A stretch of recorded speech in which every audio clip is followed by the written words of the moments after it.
So we're pleased at this year's ASCO GI 2023 to present health-related quality of life from the PanaMa trial. This is a randomized phase 2 open-label trial investigating the addition of Panitumumab to 5-FU and folinic acid as maintenance therapy in RAS wild-type metastatic colorectal cancer, following a first-line induction therapy with 6 cycles of FOLFOX and Panitumumab. The study met its primary endpoint and demonstrated a superior progression-free survival with the addition of Panitumumab as maintenance therapy.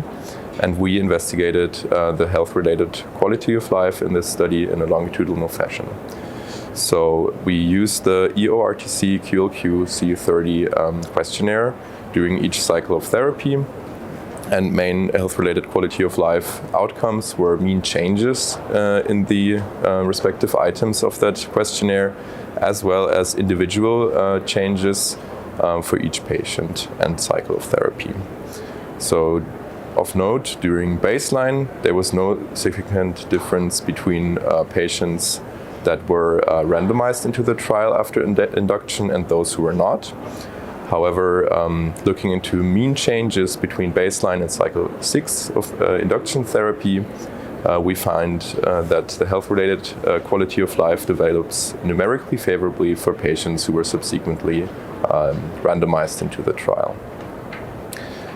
So in the maintenance therapy phase of the trial, we focused on the both treatment groups of patients that received 5-FU folinic acid plus Panitumumab and those who received 5-FU folinic acid alone. And what we found is that mean changes from baseline in health-related quality of life items, they developed quite in the same fashion in both treatment arms.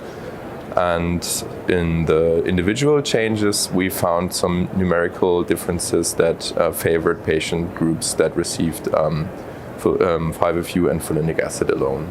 So taken together, our results take into perspective the PFS benefit and might help inform individual clinical decision making.